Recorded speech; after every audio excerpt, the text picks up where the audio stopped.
उत्तराखंड का सबसे खूबसूरत ट्रैक जो अपने ब्यूटीफुल सनराइज व्यू के लिए जाना जाता है, साथ ही इसे भगवान शिव से भी जोड़ा जाता है, जिसे शीतकालीन ट्रैकिंग की रानी केदारकंठा के नाम से जानते हैं, जो जमीन लेवल से 12,500 फीट की ऊंचाई पर स्थित है, जहां पर आपको हिमालय के खूबसूरत पर्वतों के मनमोहक दृश्य देखने को मिलते हैं, जिसके टॉप से हरकीदुन घाटी, रूपान घाटी, गंगोत्री, यमुनोत्री और पूरे हिमालय पर्वत का 360 डिग्री का व्यू दिखता है।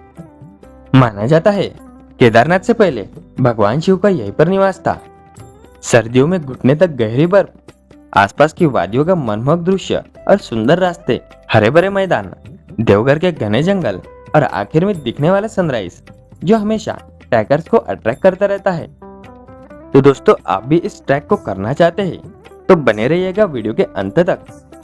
तो इस वीडियो में हम जानेंगे कि यह स्थान कहाँ है, यहाँ कैसे जाए, इसका ट्रैक कहाँ से शुरू होगा, ट्रैक पर जाने से पहले आपको क्या क्या जरूरी सामान लेना है, इस ट्रैक के दौरान आपको रहने की और खाने की व्यवस्था कहाँ पर मिलेगी, और यह ट्रैक आपको एजेंसी के साथ करना चाहिए या अकेले करना चाहिए, और इस यात्रा की छोटी से बड़ी जानकारी हम आपको बताएंगे और वीडियो के अंत में इस यात्रा में लगने वाला टोटल खर्चा बताएंगे।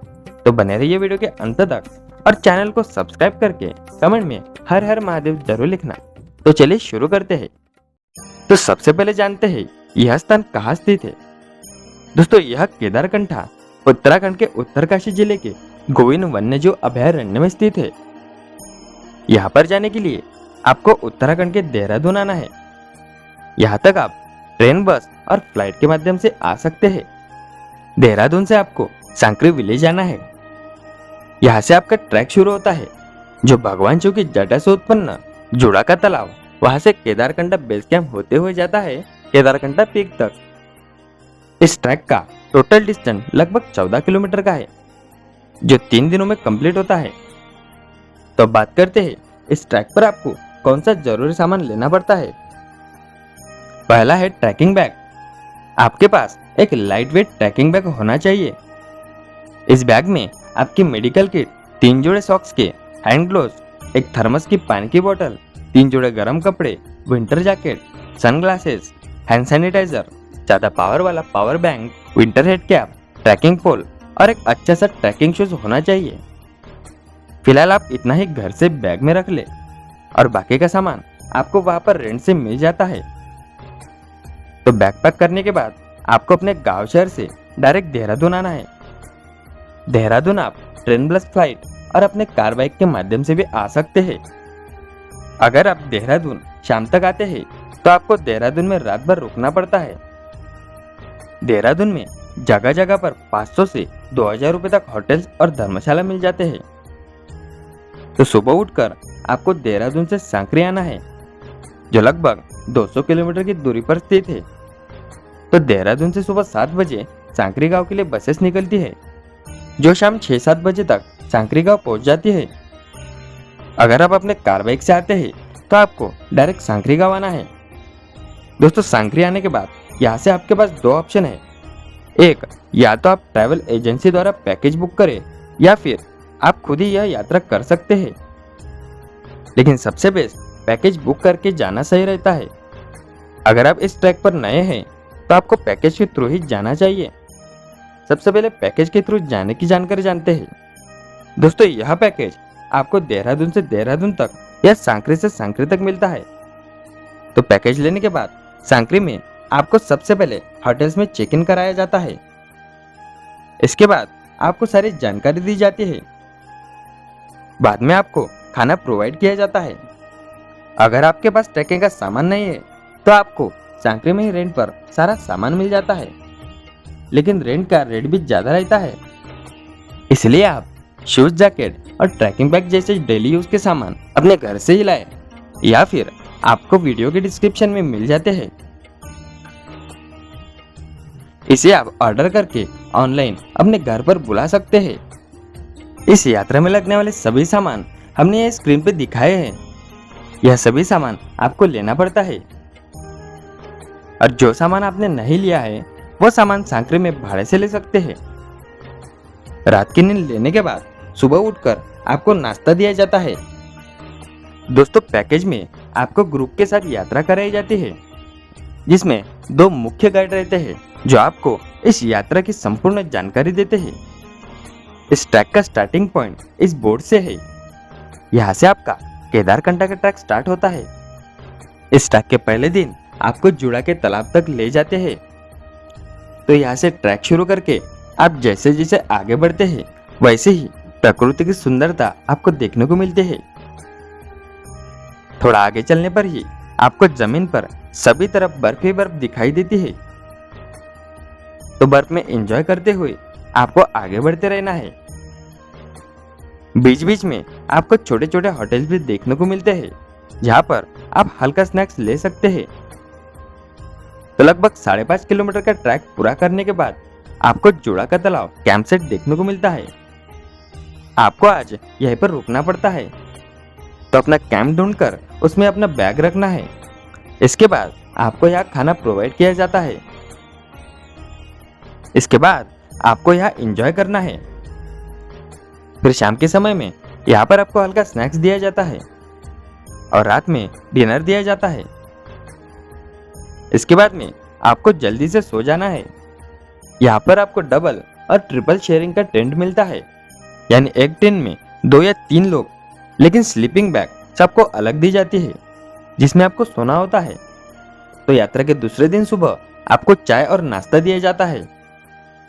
इसके बाद स्पाइक्स और गेटर्स पहनाए जाते हैं जो एजेंसी वाले देते हैं, या फिर इसे आपको रेंट से भी लेना पड़ सकता है क्योंकि यहाँ से आपको बर्फ के ऊपर चलना पड़ता है। और सबसे जरूरी बात, अगर आप यहाँ विंटर में आते हो तो यहाँ पर आपको पानी देखने को नहीं मिलता है, तो आपको फ्रेश होने के लिए टिश्यू पेपर का यूज करना पड़ता है। इसलिए आप अपने साथ टिश्यू पेपर और हैंड सैनिटाइजर जरूर रखें। तो ऐसे ट्रैक स्टार्ट होते ही 300 मीटर की दूरी पर आपको जुड़ा का तालाब देखने को मिलता है जो विंटर में पूरा बर्फ से ढक जाता है। कहते हैं भगवान शिव की तपस्या के कारण उनके जटा से एक पानी की बूंद यहाँ गिरी थी, और कुछ मान्यताओं के अनुसार इस तालाब में भगवान शिव ने अपनी जुड़ा यानी जटा धोई थी। इसी कारण इसे जुड़ा का तालाब कहा जाता है। तो यहाँ पर एंजॉय करने के बाद लगभग 4.5 किलोमीटर का ट्रैक पूरा करके आप पहुंचते हैं केदारकंठा के बेस कैंप पर, जो 11,200 फीट के ऊंचाई पर स्थित है। और सबसे जरूरी, जोड़ा के तालाब से चारों ओर सफेद चमकती बर्फ ही बर्फ है, जिससे सूरज की किरणें बर्फ से रिफ्लेक्ट होकर डायरेक्ट आपके आंखों में जाती है, जिससे आपकी आंखें भी खराब हो सकती है।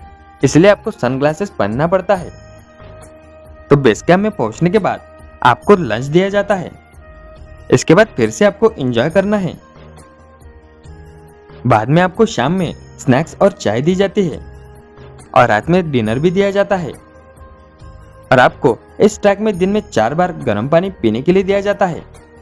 तो खाना खाकर आपको जल्दी सो जाना है क्योंकि आपको दूसरे दिन केदारकंठा पीक पर जाकर अपने जीवन का सबसे सुंदर सनराइज कवर करना होता है। तो जल्दी सोकर आपको यात्रा के तीसरे दिन सुबह 1:30 बजे उठना है। आपको 2 बजे तक चाय नाश्ता और फ्रेश होकर तैयार रहना है और 3 बजे से पहले ट्रैकिंग शुरू करनी है। यहाँ से केदारकंठा का टॉप यानी हमारा फाइनल डेस्टिनेशन लगभग 4 किलोमीटर का है, जो खड़ी चढ़ाई वाला है। इसलिए आप अपना सभी सामान टेंट में ही छोड़ दे और अपने साथ केवल एक पानी की बोतल और मोबाइल कैमरा ही रखें। और यहाँ से आगे आपको हेडलाइट की जरूरत पड़ती है क्योंकि आपको रात के अंधेरे में ऊपर पहुंचना होता है। तो इस ट्रैक में सबसे पहले पहला वाला गाइड चलता है और उसके पीछे पीछे एक लाइन में रास्ता बनाते हुए सभी को चलना पड़ता है। जैसे जैसे आप आगे जाते हैं वैसे ही चढ़ाई और बर्फ की लेवल भी बढ़ जाती है। दिन निकलने से पहले आपको पहाड़ पर पहुंचना होता है। केदारकंठा के टॉप पर पहुंचने के बाद आपको धीरे धीरे सनराइज होते हुए देखेगा, जो आपने अपने जीवन में कभी भी नहीं देखा होगा। इस सनराइज को देखने के लिए दुनिया भर से टूरिस्ट यहाँ आते हैं। इसे देखने के बाद आपको ऐसा लगता है कि बस सारी दुनिया छोड़कर यहीं पर बैठ जाए। और यह सनराइज ही केदारकंठा का मेन डेस्टिनेशन है। यहाँ से आपको गंगोत्री, यमुनोत्री जैसे बहुत से पहाड़ों की चोटियां दिखाई देती है। यहाँ पर आपको एक मंदिर जैसा ढांचा देखने को मिलता है। कहते हैं जब पांडवों को पता चला कि भगवान शिव यहाँ तपस्या कर रहे हैं, वैसे ही उन्होंने यहाँ आकर भगवान शिव के आजू बाजू में मंदिर बनाने की कोशिश की थी। लेकिन जब वो मंदिर बनते हुए महादेव के कंठ तक आया तो किसी कारण भगवान शिव की आंख खुली और वो वहीं से अंतर्धान होकर केदारनाथ में आकर तपस्या करने लगे। इसलिए इसे केदार कंठ के नाम से जाना जाता है। तो यहाँ पर दर्शन करके यहाँ थोड़ा समय बिताए, फोटो वीडियोस निकाले और अपने गाइड के इंस्ट्रक्शन पर नीचे उतरे। नीचे उतरने के लिए आपको स्लाइडिंग करते हुए उतरना है, जो बहुत ही एडवेंचरस फील देता है। तो नीचे उतरकर आपको बेस कैंप पर जाना है। यहाँ पर लंच करके अपना सामान लेकर वापस जोड़ा का तालाब आना है। यहाँ पर आपको नाश्ता और रात का खाना मिलेगा और रात भर सोने के बाद यात्रा के चौथे दिन सुबह जोड़ा के तालाब से सांकरी आना है। वहाँ फ्रेश होना है और ब्रेकफास्ट करना है। तो जिन्होंने सांकरी से पैकेज बुक किया है उनका सांकरी में आकर पैकेज एंड हो जाता है और फिर यहाँ से आपको अपने हिसाब से देहरादून जाना होता है। और जिन्होंने देहरादून से पैकेज बुक किया है उनको एजेंसी देहरादून छोड़ देती है। अब पैकेज के रेट की बात करें तो लगभग 5,000 से लेकर 6,000 रुपए तक यह पैकेज आपको देखने को मिलता है। इसकी बुकिंग आप ऑनलाइन कर सकते हैं। यहाँ बहुत से वेरीफाई एजेंसी आपको देखने को मिलती है। अब बात करते हैं इस ट्रैक को आप बिना पैकेज से कैसे कर सकते हैं। इसके लिए आपको सबसे पहले देहरादून आना है। देहरादून में रेलवे स्टेशन के पास ही मसूरी बस स्टैंड है। वहां से सुबह 5 से 6 बजे के बीच सांकरी की 2 बस निकलती है, जो लगभग 500 से 550 रुपए किराया लेती है। तो आप शाम तक सांकरी आ जाते हैं। सांकरी पहुंचकर आपको एक डॉर्मेटरी बुक करना है, जिसका रेट 400 रुपए होता है, जिसमें आपको खाना भी प्रोवाइड किया जाता है। इसके बाद वहीं से आपको एक गाइड करना है, क्योंकि बिना गाइड के आप यह ट्रैक नहीं कर सकते। तो दूसरे दिन आपको जल्दी उठकर फ्रेश होना है और नाश्ता करके तैयार रहना है और 7 बजे आपको ट्रैक शुरू कर देना है। ट्रैकिंग के पहले दिन सांकरी से ट्रैक शुरू करके आपको जोड़ा का तालाब आना है। यहाँ आपको लंच करना है। यहाँ पर आपको 200 रुपए तक थाली के रेट देखने को मिलेंगे। इसके बाद आपको डायरेक्ट केदारकंठा बेस कैंप आना है। यहाँ पर आपको नाइट स्टे लेना है। यहाँ पर 300 से 400 रुपए तक टेंट का रेट देखने को मिलता है और यहाँ पर 200 रुपए से 300 रुपए तक थाली का रेट भी देखने को मिलता है। तो खाना खाने के बाद आपको जल्दी सो जाना है और दूसरे दिन सुबह 1:30 बजे उठकर फ्रेश होकर अपने गाइड के साथ केदारकंठा पीक तक जाना है और वहां से सनराइज देखकर उसी दिन शाम तक सांकरी आ जाइए। इससे आप मात्र 2 दिन में सांकरी से सांकरी तक यह ट्रैक कंप्लीट कर सकते हैं और सांकरी में रात भर रुकने के बाद दूसरे दिन सुबह देहरादून के लिए निकल सकते हैं और वहां से आप अपने गांव शहर जा सकते हैं। तो अब बात करते हैं इस ट्रैक में कितना खर्चा आता है। अगर आप पैकेज लेते हैं तो 5 दिनों में देहरादून से वापस देहरादून तक आपका 5 से 6,000 रुपए खर्चा आता है और देहरादून से आपके गांव शहर तक वो अलग खर्चा रहता है।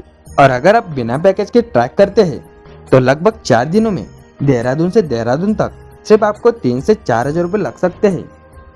तो दोस्तों यहाँ पर हमारी केदारनाथ कंठ की यात्रा संपूर्ण होती है। तो अगर आपको यह वीडियो हेल्पफुल लगा हो तो वीडियो को लाइक करके अपने मित्र परिवार के साथ जरूर शेयर करना और चैनल को सब्सक्राइब करके कमेंट में हर हर महादेव जरूर लिखना।